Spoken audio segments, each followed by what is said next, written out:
Oke, sekarang kita akan mulai ke inti webinar kita hari ini. Untuk Kak Adit, boleh open cam, Kak?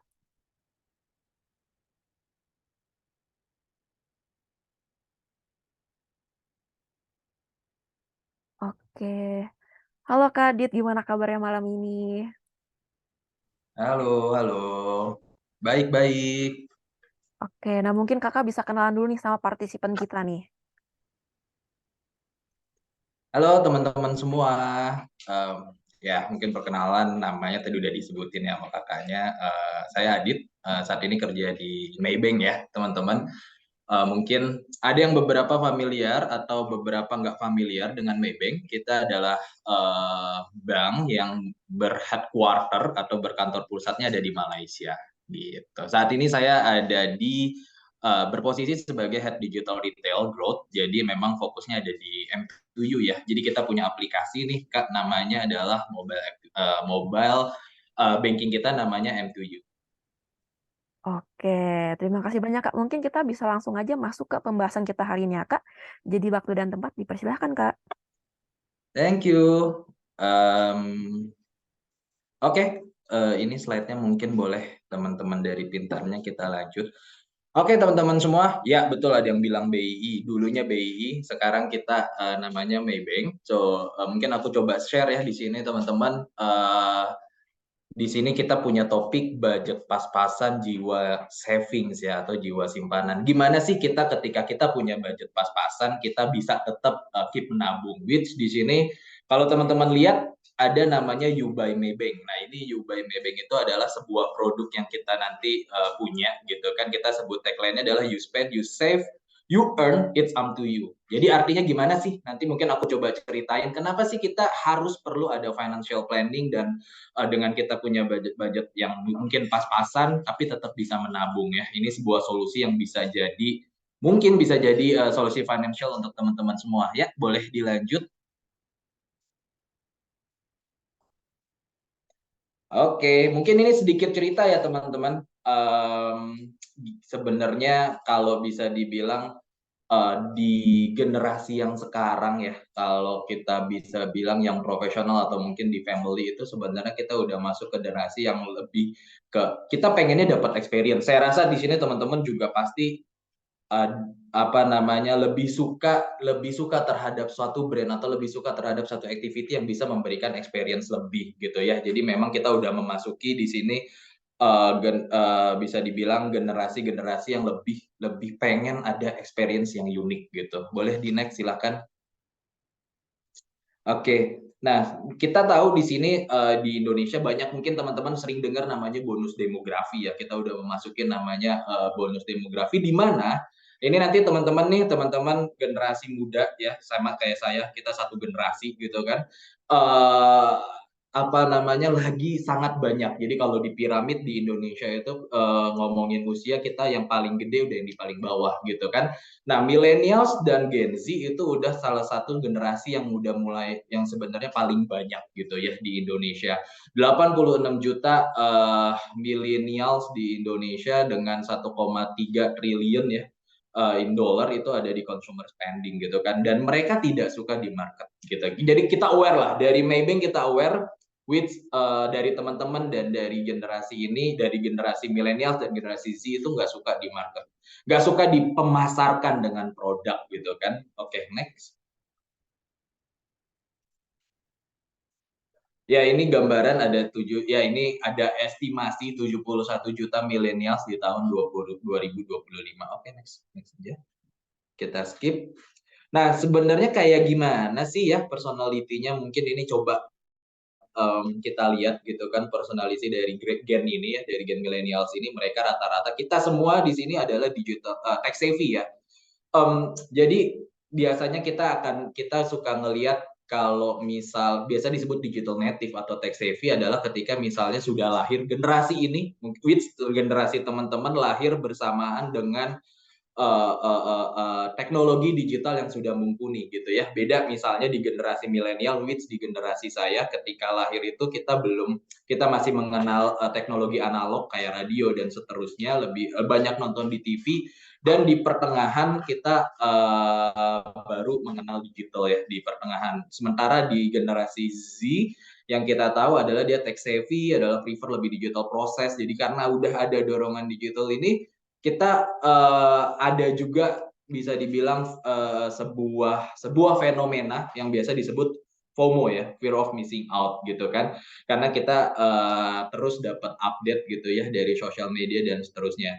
Nah, dari situ memang akhirnya menciptakan generasi-generasi yang punya ekspektasi lebih terhadap bank gitu kan, terhadap di mana dia punya waktu yang terbatas untuk berurusan dengan proses konvensional banking. Pengennya cepet nih gitu kan.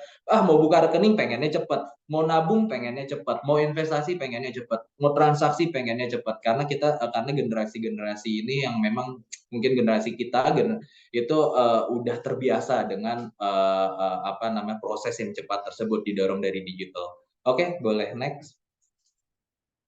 Nah, ini yang menarik sebenarnya, keresahan-keresahan millennials nanti mungkin teman-teman teman-teman dari Gen Z, bukan teman-teman dari Gen Z ya, teman-teman di sini yang nanti mungkin sudah lulus kuliah akan mengalami keresahan yang sama sepertinya gitu ya, karena ada satu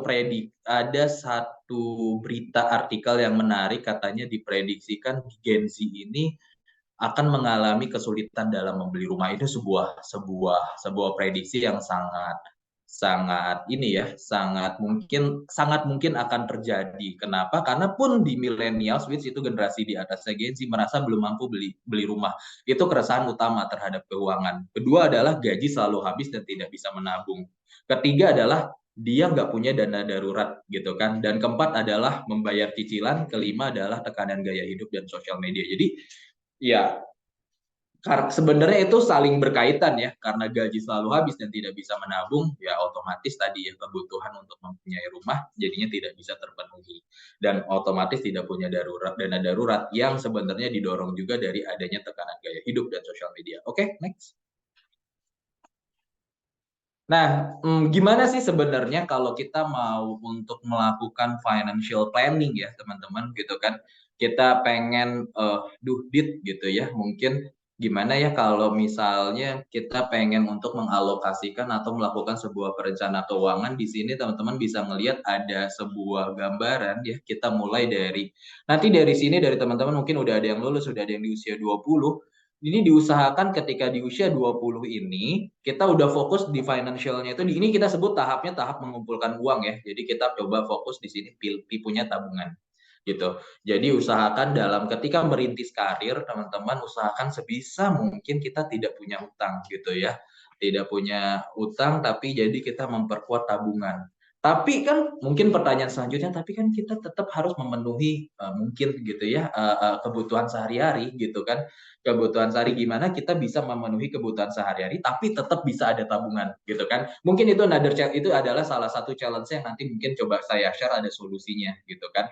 Tapi ya kita lihat di sini nanti ketika udah di usia 30 nih teman-teman udah mulai stabil karirnya, udah mulai stabil kita mulailah di situ punya namanya investasi. Investasi pun ada banyak macamnya. Kita punya tiga tiga apa ya, kita bagi ke tiga kategori, jangka pendek, jangka menengah, dan jangka panjang. Dan produknya apa aja sih? Nah, nanti mungkin aku akan share itu juga.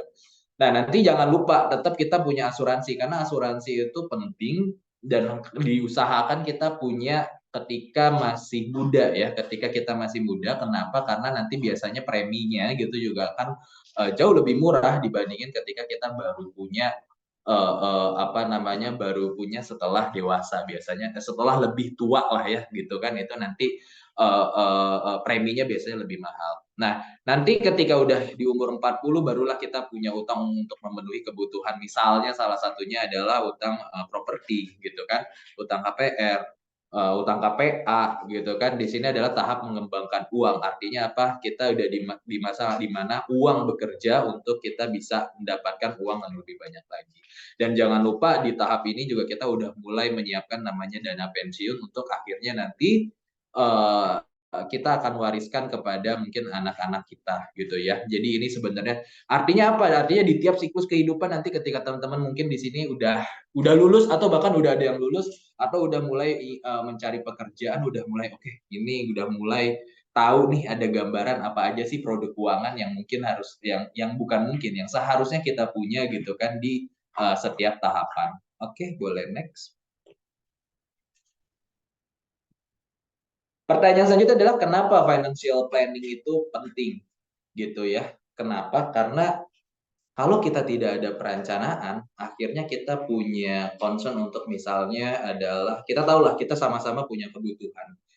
Tapi karena tidak adanya perencanaan yang matang antara financial planning ini, kita akan ngebuat antara kebutuhan dan keinginan itu saling ketuker gitu ya. Misal kebutuhannya adalah makan, tapi karena ada keinginan lebih kita jadi pengen makannya adalah di tempat yang fancy misalnya gitu kan. Di keinginan itu yang akhirnya menimbulkan apa namanya pengeluaran yang lebih gitu kan daripada kebutuhan yang sebenarnya diperlukan gitu kan. Kebutuhan dasar kita misalnya makan, kemudian punya rumah itu adalah sebuah kebutuhan, tapi karena adanya keinginan gitu ya, keinginan yang lebih untuk mendapatkan rumah yang lebih lebih strategis misalnya, lebih besar dan seterusnya, akhirnya membuat kita perlu mengeluarkan pengeluaran yang lebih dari seharusnya. Jadi financial planning itu penting banget untuk kita biar tahu nih mana sih kebutuhan dan keinginan kita gitu kan. Nah, sementara sama halnya dengan impian dan tujuan yang tadi kita bilang ya, yang tadi saya bilang ada kebutuhan, ada keinginan dan ada impian dan tujuan. Sementara resources-nya nggak ada gitu kan. Resources-nya which apa? Uang gitu ya, budget. Kita punya impian yang besar, tujuan yang besar, keinginan yang besar dari kebutuhan dasar kita, sementara resources-nya itu nggak ada. Sehingga akhirnya apa? Akhirnya hutang.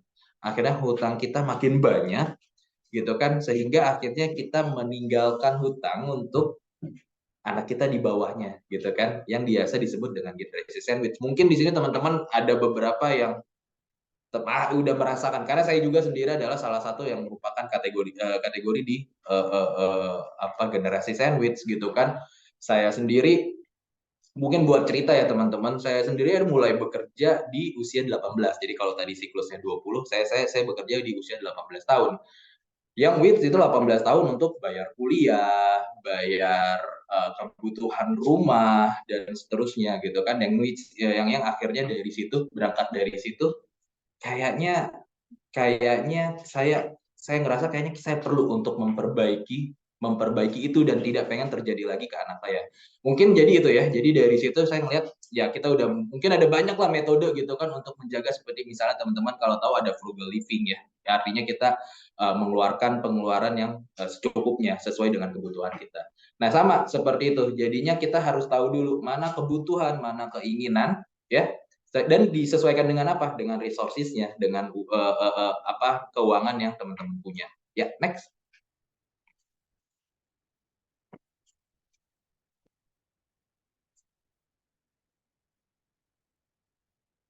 Oke, tadi isunya, permasalahannya, apa yang terjadi mungkin mungkin beberapa atau sebagian at least mungkin 50% itu teman-teman semua ngerasain ya.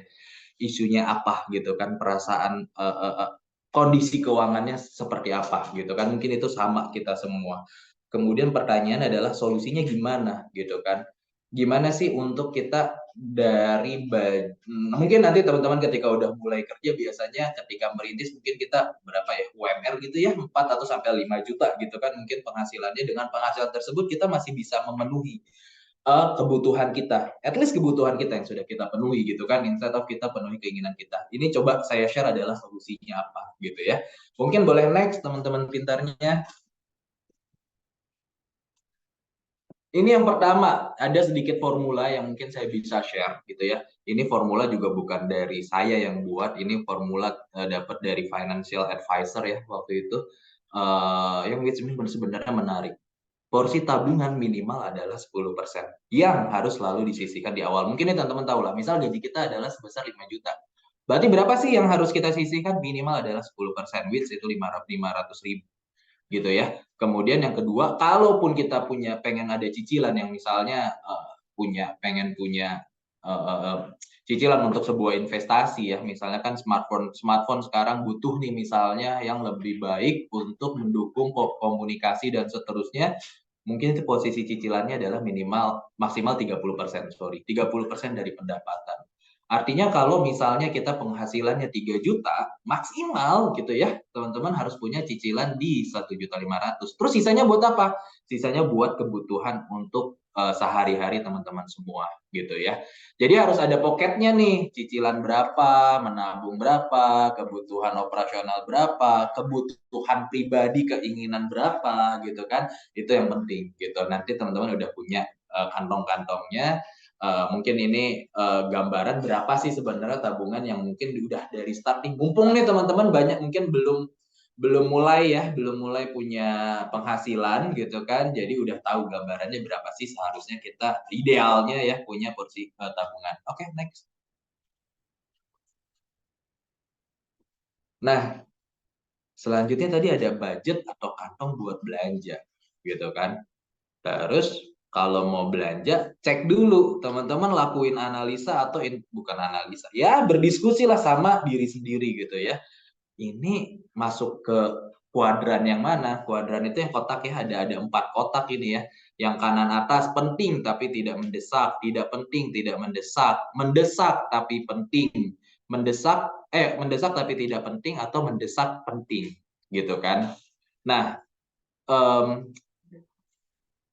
mana sih sebenarnya gitu kan yang harus kita selesaikan atau keluarkan lebih dulu gitu kan, itu adalah di kuadran yang paling kiri, mendesak penting. Apabila tidak keluarkan akan mendapatkan masalah atau denda. Jadi apa ya, tagihan, cicilan, dana darurat gitu kan, itu dikeluarin dulu gitu kan, dikeluarin dulu semuanya, baru sisanya berapa gitu kan, kita akhirnya tahu nih kantong budget kita buat belanja berapa gitu kan. Terus kalau penting tapi tidak mendesak mendesak itu apa sih? Itu adalah kayak misalnya dana pensiun, dana pendidikan anak, atau mungkin ya yang berkaitan dengan sebenarnya masa depan ya, jaga-jaga ya. Kalau misalnya terjadi sesuatu gitu kan terhadap kita, itu kita udah punya ininya.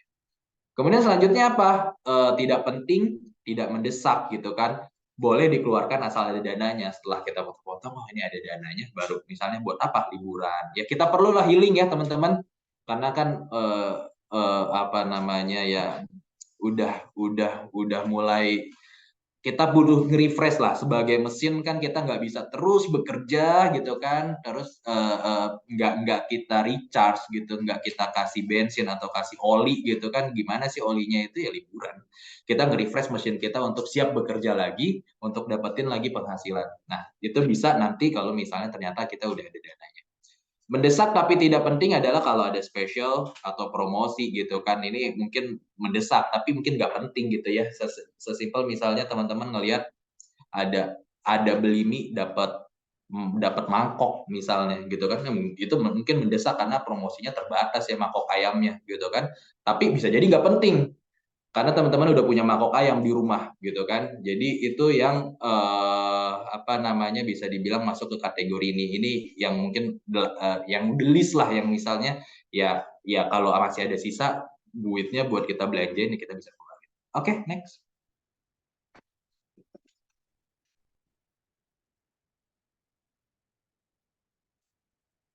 Oke, ini mungkin kalau boleh nanti teman-teman jawab ya sambil jawab aja gitu kan.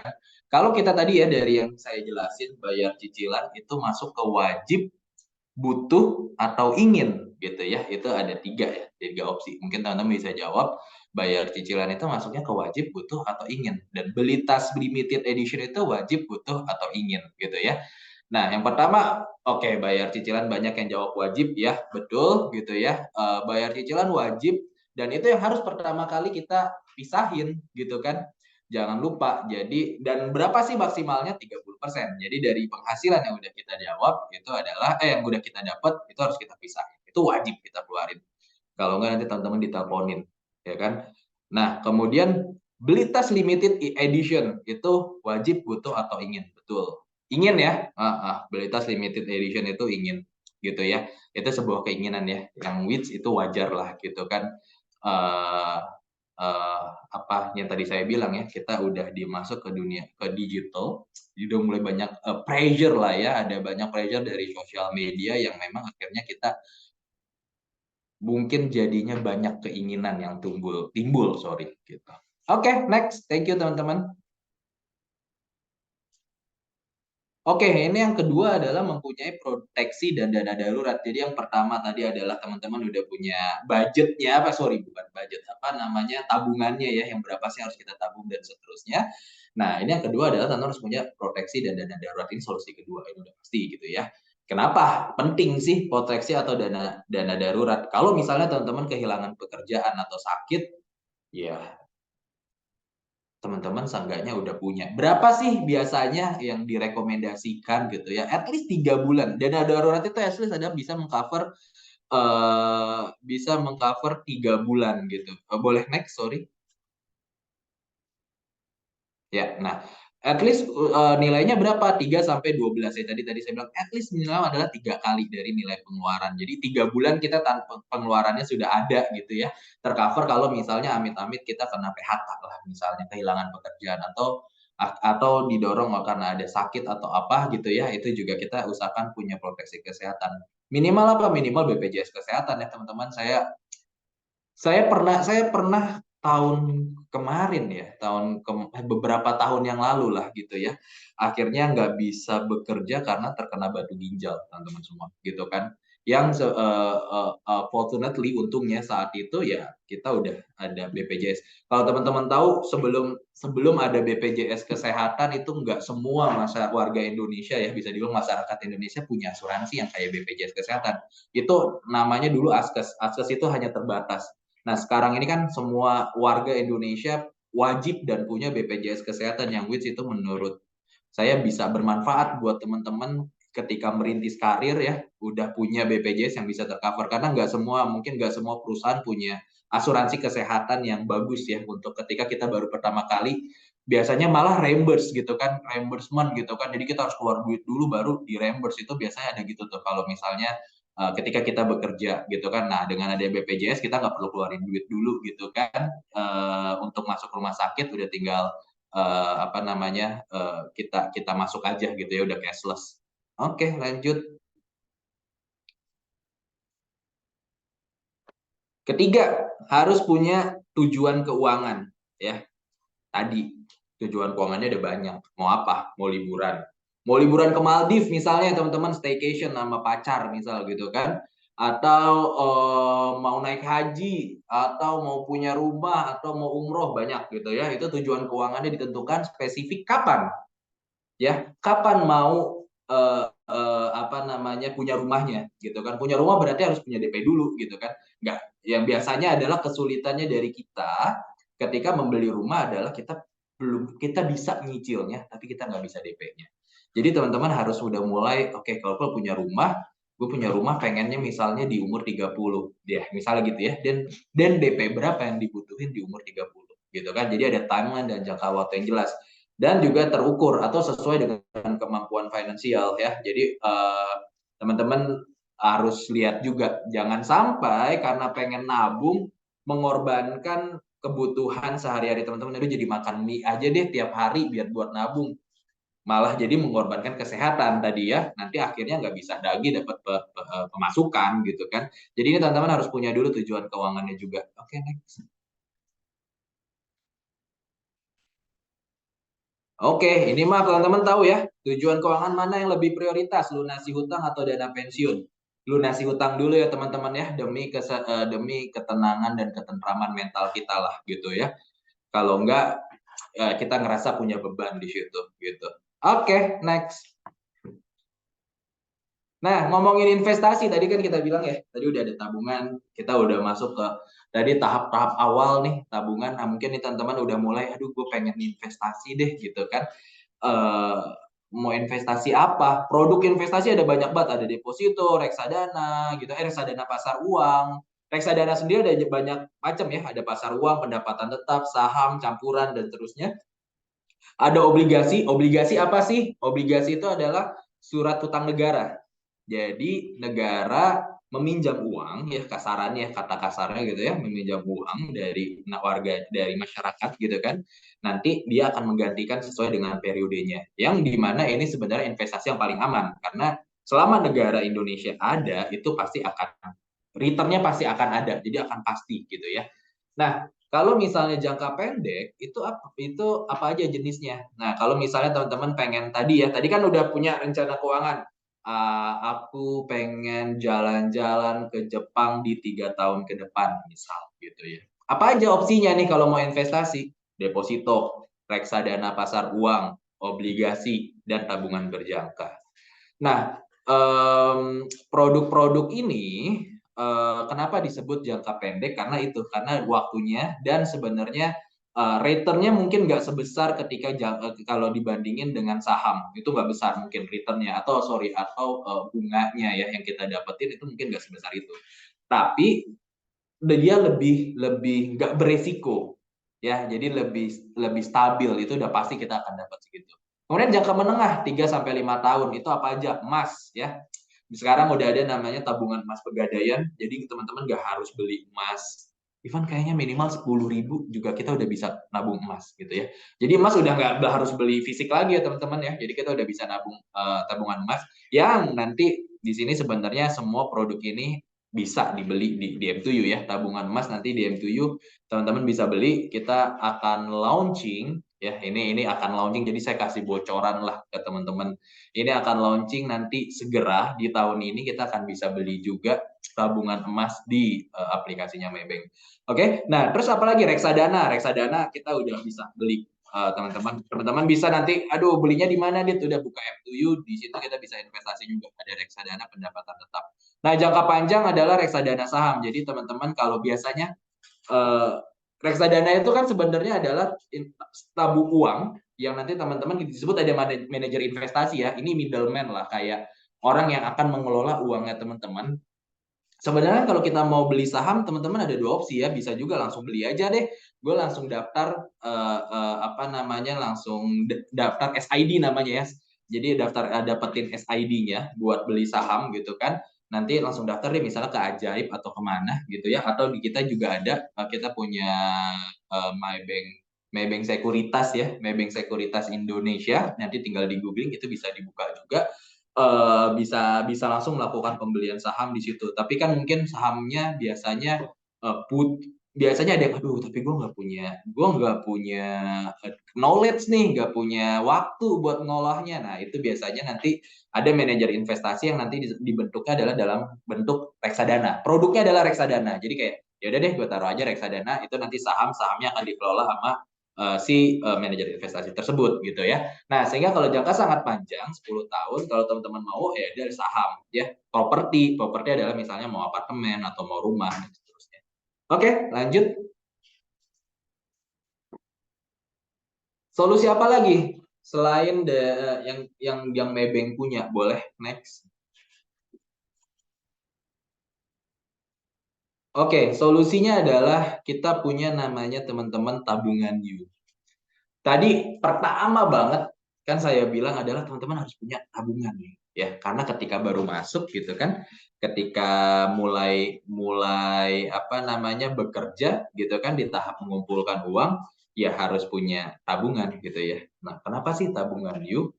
Karena di tabungan yuk teman-teman bisa memenuhi kebutuhan sehari-harinya teman-teman tapi tetap dapat cashback gitu ya. Jadi nanti misal belanja pakai QR gitu kan dapat cashback 10%. Nanti itu ada tiringnya ya. Tiringnya itu kalau teman-teman punya let's say rata-rata tabungan per bulannya adalah 500.000 minimal, itu nanti bisa dapat cashback 10% ya. Cashbacknya 10% itu up to 20.000 ya. Jadi per bulannya nanti bisa sebenarnya in total up to udah bisa dapat 250.000 ya dari semua pembelanjaannya gitu kan setiap bulannya. Jadi kalau teman-teman bertransaksi memenuhi kebutuhan apa mau bayar makan lah beli boba gitu kan itu bisa dapat cashback dan cashback itu jadinya bisa buat tabungannya teman-teman. Oke, next. Apa sih keuntungannya dari tabungan You adalah bebas biaya ya teman-teman. Jadi kita bisa 30 kali cash withdrawal jadi free. Syaratnya apa? Syaratnya pastiin aja sebelum tarik ya, tarik tunai itu punya minimal 500.000 di tabungannya. Jadi kalau misalnya mau narik 50 gitu kan.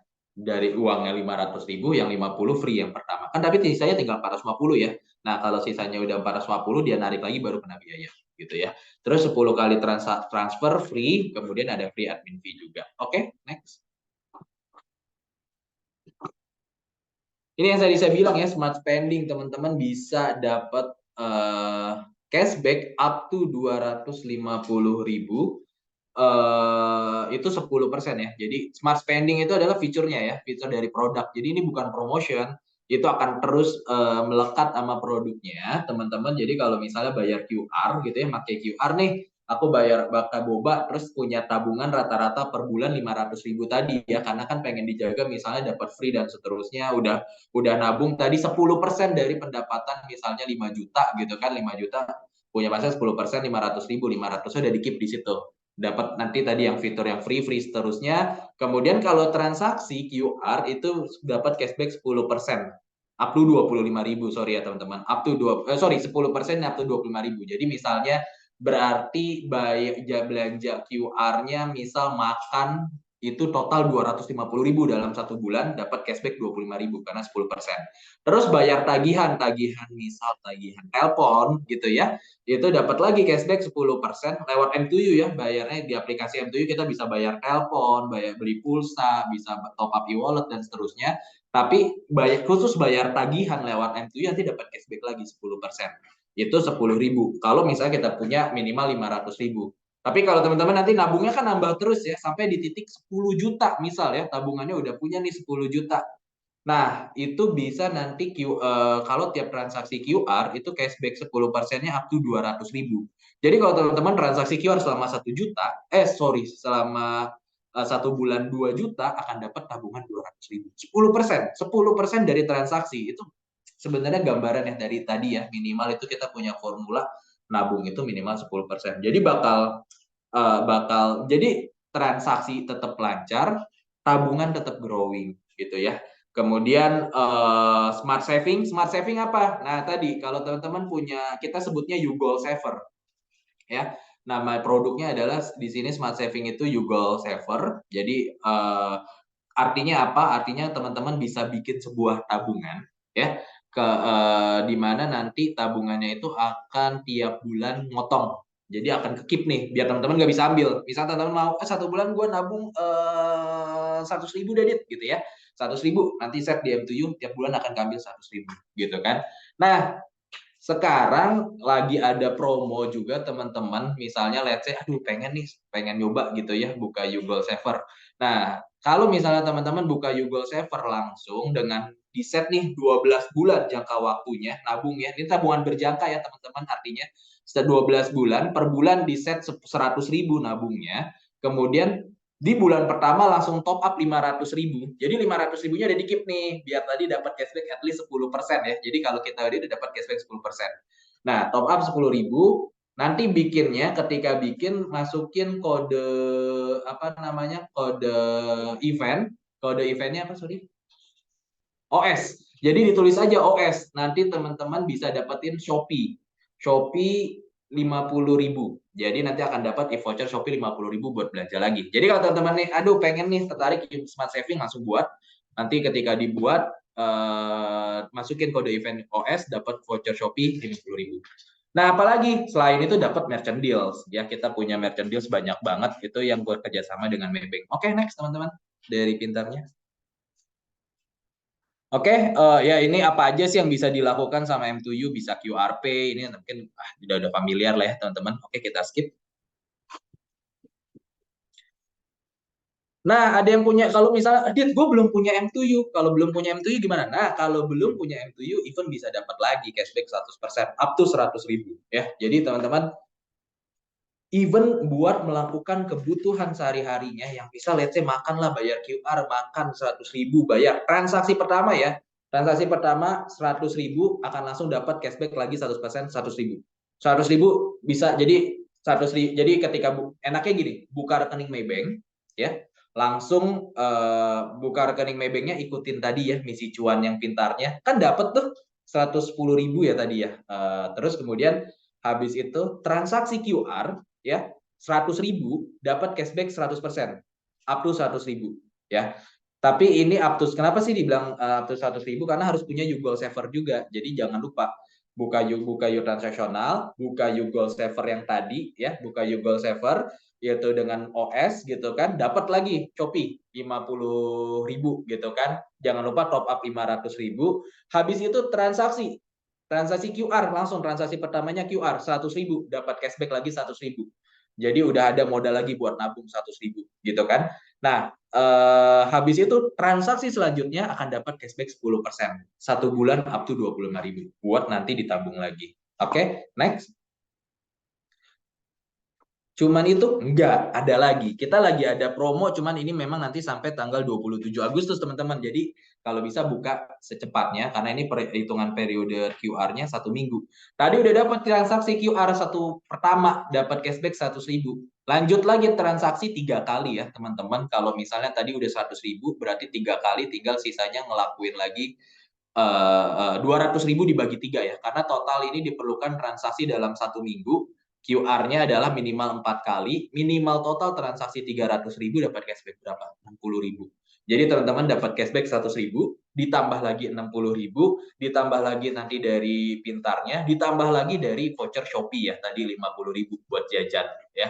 Jadi ini 60.000 dapat tiap minggu. Jadi misalnya nanti ternyata diperpanjang nih teman-teman tanggal 28 Agustus, nanti dapat lagi 60.000. Jadi tiap minggu dalam 1 bulan teman-teman bisa dapat dengan transaksi QR lewat punyanya Maybank itu bisa dapat total 240.000 ya. Artinya apa? Artinya tadi tabungan 500.000 dengan memenuhi kebutuhan sehari-hari, nggak usah mikirin nabung, udah dapat 240 ditambah 500 dan dapat 740.000 ya. Jadi langsung berkembang tanpa nabung karena bertransaksi aja gitu kan ya, gunain aja QR-nya Maybank lah gitu kan. Itu gambarannya. Ini nanti teman-teman ini ada kuotanya ya, ini cepet-cepet ya, kita total kuotanya 4 ya, ada kuota, pokoknya ada limited kuota. Jadi kalau saya saranin teman-teman kalau langsung habis ini buka ya, buka M2U secepatnya, langsung oke langsung buka gitu ya. Itu cuman waktu sampai 10 nggak habis waktunya, cuman ya maksimal 10 menit lah teman-teman kalau udah biasa pakai mobile apps. Gimana sih caranya? Mungkin next kita lihat ya. Next. Nih, teman-teman, ini nama aplikasinya Maybank to You ID ya. Jadi yang dicari di Play Store atau App Store Maybank to You ID. Udah keinstall. Kalau teman-teman karena belum pernah punya aplikasi, gampangnya adalah klik kanan terus. Jadi ini klik kanan, next.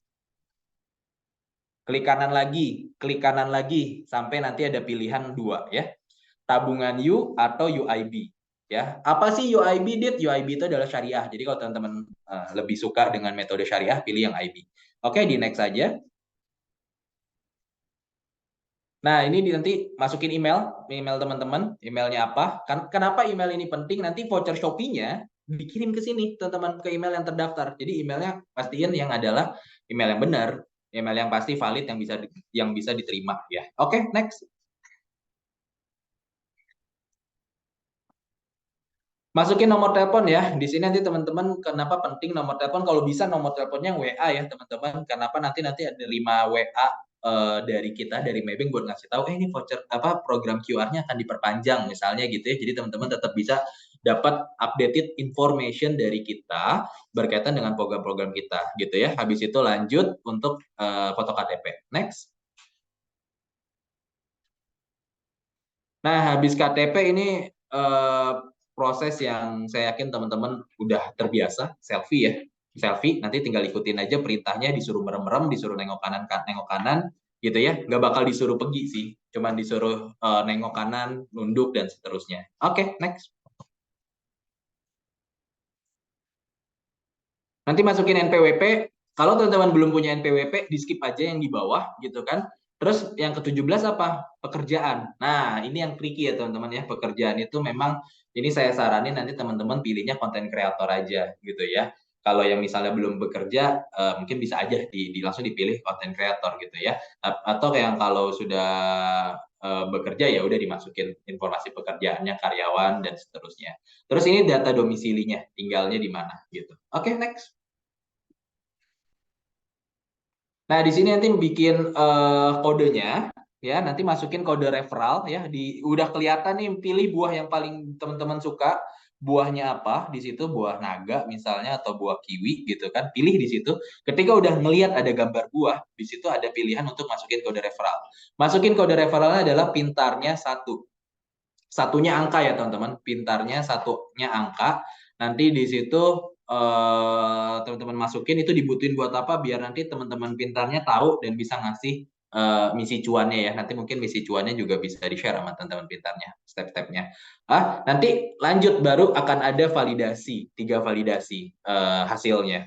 Ya, kalau berhasil itu nanti pembukaan rekeningnya udah otomatis full berhasil. Tapi ada kemungkinan gagal, teman-teman. Kenapa gagal? Mungkin ketika foto ini gelap nih, cahayanya, jadi nggak terlalu jelas dari kameranya, sistem nggak bisa mengenali. Atau datanya beda nih antara KTP sama yang teman-teman isi. KTP ini terrecord ya, tersimpan datanya di Dukcapil. Jadi teman-teman harus pastiin ini datanya sama nih gitu kita isinya.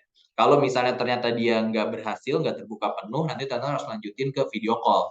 Ya, jadi ini kalau misalnya belum berhasil, kita belum bisa ikutan yang tadi program-program yang bisa buat nabung dan seterusnya. Jadi kalau ternyata nggak berhasil, teman-teman harus video call ya, ngelakuin video call untuk nge-upgrade tabungannya. Oke, next. Oke, thank you teman-teman. Itu aja dari saya gambarannya. Jadi to recap ya teman-teman. Jadi kita apa sih yang pertama, kita punya tabungan ya tadi ya. Tapi saya tahu gitu kan, Maybank sadar bahwa teman-teman mungkin masih pengen jajan boba, misal ya teman-teman, atau mau makan kumpul sama teman-teman.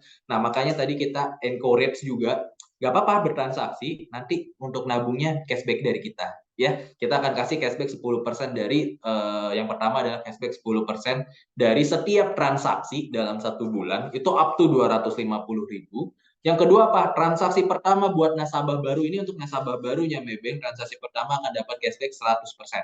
Ya. Dan misalnya kalau transaksi QR minimal 4 kali pun dapat lagi tambahan 60.000, teman-teman. 60.000 tiap minggunya gitu ya. Jadi semua yang tabungan bisa ke-cover. Emang itu aja? Enggak. Habis itu ketika tabungannya udah nyampe misal 1 juta atau 2 juta, kita bisa beliin reksadana atau obligasi teman-teman di aplikasinya M2U. Gue mau investasiin deh langsung gitu kan ya. Langsung investasiin misalnya tabungan emas atau reksadana, itu di M2U bisa. Jadi nanti ketika udah kumpulin dulu tabungannya 1 juta, 2 juta, baru masuk ke investasi. Gitu ya teman-teman, semua share saya lah ya hari ini. Thank you.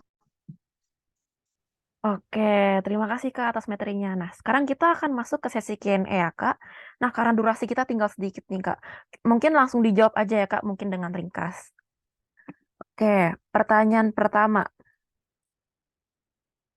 Ada dari Kak Hanif. Yang pertama, apa saja sih metode budgeting yang direkomendasikan dan yang paling efektif? Dan yang kedua, kenapa harus bikin budgeting setiap bulan? Oke, mungkin sebenarnya metode budgeting itu tadi ya, kalau misalnya dalam artian penulisan ya, penulisannya nanti cara cara menulisnya yaitu disesuaikan aja dengan apa ke ke nyamannya teman-teman gitu ya, mau ditulis di kertas atau mau di Excel. Tapi yang paling pertama tadi ya, 10% dulu buat nabung gitu kan ya. 10% dulu buat nabung, kemudian baru 30% kalau teman-teman punya cicilan gitu kan, itu dipisahin dulu, baru sisanya itu buat kebutuhan belanja, yang jangan lupa tadi ini belanjanya masuk yang kemana gitu kan. Nah, nanti dari belanja tadi dapat lagi sebenarnya 10% lagi kan, tambahan 10% buat tabungan yang tadi ya. Jadi gimana sih budgeting yang direkomendasikan? Otomatis yang pertama adalah itu dulu, nabung, baru habis itu dipisahin juga buat cicilannya gitu ya. Jadi total 40% lah ya, itu harus kita awal kita keluarin, baru sisanya untuk belanja. Kenapa harus bikin budgeting setiap bulan? Karena pengeluaran, kebutuhan kita kan tiap bulan berubah ya. Keinginan dan kebutuhan ada kemungkinan tiap bulan berubah gitu kan. Misal teman-teman pengen, kebutuhannya adalah misalnya makan lah gitu ya. Mungkin aja bulan ini makannya berubah sama bulan depan dan ada yang mau di switch, atau malah tiba-tiba ada kebutuhan mendesak yang berubah di mana ini harus ngikutin seminar dan benar-benar harus dikeluarin gitu kan, sehingga mungkin harus ada yang di pos-pos tabungan kita yang harus kita pisahkan gitu kan. Jadi supposedly atau disarankan ya kita punya budgeting setiap bulan untuk nanti kita compare lagi nih teman-teman. Benar nggak nih, sesuai nggak nih? Kita udah prediksi pengeluarannya adalah itu harus komit sih. Jadi kita kan juga bisa mengevaluasi komitmennya sendiri gitu kan. Itu sih mungkin ya jawabannya untuk yang pertanyaan dari Mas Alvis Hanif. Oke, terima kasih Kak. Kita ke pertanyaan selanjutnya ya Kak. Ada dari Kak Marcella. Bagaimana sih agar kita bisa menyimpan uang di saat keperluan lain uang itu harus digunakan? Terima kasih. Oke, menyimpan uang di saat keperluan lain, uang itu harus digunakan, yaitu balik lagi. Pertama kali banget yang harus dipertanyakan, ini mendesak dan penting nggak? Kalau mendesak dan penting dan ternyata memang harus dikeluarin, ya udah. Artinya mungkin teman-teman, oke lah, gue nggak nabung lah di bulan ini, gitu kan. Ya, maaf ya teman-teman, ya shit happen lah gitu kan ya. Jadi ya itu yang tapi harus benar-benar teman-teman coba nge-reflect, pertanyakan dulu ini benar-benar mendesak dan penting nggak. Ada pos lagi yang nggak bisa yang mungkin ini kita udah nggak kalau nggak ngeluarin yang ini ya udah gitu. Kalau nggak misalnya tadi tabungannya jadinya ya 5%, 10% harus 5% nih karena nggak bisa harus dikeluarin itu, ya udah kita harus keluarin. Nggak ada sebenarnya. Memang ada satu lagi yang bisa kita lakukan adalah memperbesarkan pemasukan ya. Jadi ya itu, gimana caranya, mungkin salah satunya adalah pintarnya punya side hustle ya. Jadi teman-teman juga nggak selain main job atau pekerjaan utama ya harus tambah lagi untuk pemasukannya ya, untuk mengcover tadi kalau misalnya ada kebutuhan mendesak gitu. Cuma kalau ternyata udah nggak ada sama sekali ya kita bisa ya udah gitu kan, untuk bulan ini kita mungkin tidak ada tabungan. Gitu sih, Mbak. Oke, terima kasih Kak. Kita ke pertanyaan terakhir ya Kak. Ini ada dari Kak Adistia. Pertanyaannya, bagaimana cara memprioritaskan pengeluaran saat memiliki budget terbatas? Oke. Ini balik lagi ya teman-teman, saya akan bilang balik lagi kita harus tahu mana yang namanya kebutuhan dan keinginan dan punya kuadran 4 tadi. Yang kuadran 4 ya. Mendesak dan penting gitu kan. Kemudian penting tapi tidak mendesak, kemudian tidak mendesak dan tidak penting, kemudian tidak penting dan mendesak gitu kan. Itu harus tahu. Gimana sih memprioritaskannya itu? Teman-teman, ini mendesak dan penting. Dan ini adalah kebutuhan. Terus kemudian teman-teman harus lihat dulu, ini kebutuhan versus keinginan. Kalau ternyata kayak tadi saya balik lagi adalah kebutuhan yang paling dasar makan. Kalau misalnya makan bisa lebih, kita bisa batasin gitu ya, kita bisa bedain nih keinginan. Keinginan pun nggak selamanya harus kita tolak ya, nggak ada kan tadi saya udah bilang mungkin healing juga tetap harus ada. Jadi teman-teman harus punya pos, misalnya ini buat healing nih, ini kantong buat healing. Mau sekali-sekali makan di tempat yang ini. Jadi kita harus punya plan, teman-teman. Dan itu harus kita komit. Tapi untuk ngelakuin itu ya kita harus bedain dulu mana kebutuhan kita dan mana keinginan kita. Gitu.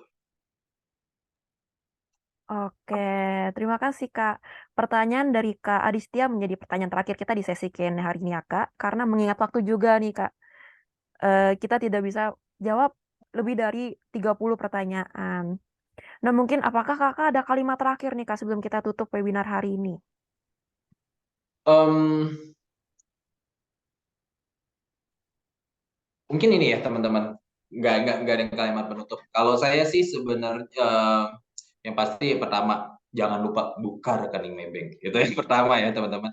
Yang kedua tapi ya itu mulai kita coba. Saya juga mungkin kalau share dulu bukan orang yang tipikal nyatet lah gitu kan, ini pengeluaran saya wow udah jalan terus tiba-tiba duit kemana ya, kok nggak ada hasilnya ya, kok kayak nggak punya apa-apa ya gitu ya. Jadi mulai dicatat teman-teman, planning gitu kan, eksekusi artinya dilakukan, kemudian dievaluasi, dilihat planningnya kita udah komit belum sama apa yang kita plan. Dan ingat tadi kita punya kuadran 4. Teman-teman harus bedain kalau ketika mau bertransaksi ini yang mana gitu kan. Ya, kalau mau tambah cuan gimana? Tambah cuan ya itu. Kalau misalnya ternyata teman-teman udah punya tabungan, yuk produk tabungan yuk langsung dibuka, itu bisa cuan banget. Cashback 10% di tiap transaksi, in total bisa dapat 500.000 mungkin ya dalam 1 bulan. Gitu kan? Cuman karena memenuhi kebutuhan sehari-hari. Bukan nabung loh, memenuhi kebutuhan sehari-hari. Jadi kalau penghasilan 5 juta, 10% dari 5 juta, which itu adalah 500.000, itu udah memenuhi tuh tadi formula yang tadi ya, 10% untuk tabungan, dan tiap bulan hari bulan ini 500.000 cuman karena bertransaksi, bulan depan lagi nambah lagi 500.000, 1 juta cuman karena bertransaksi, bukan nabung, untuk cuman karena memenuhi kebutuhan teman-teman. Jadi saran saya, sebelum mungkin ini udah punya tabungan you lah gitu teman-teman ya. Oke, terima kasih banyak Kak Adit untuk materinya dan jawabannya. Semoga bisa bermanfaat nih buat partisipan kita hari ini. Nah, mungkin kita bisa foto bareng dulu ya Kak, berdua.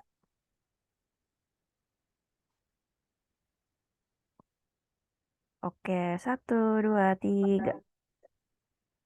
Oke, sekali lagi Kak. 1, 2, 3. Oke, terima kasih Kak. Terima kasih teman-teman semua, sukses terus ya.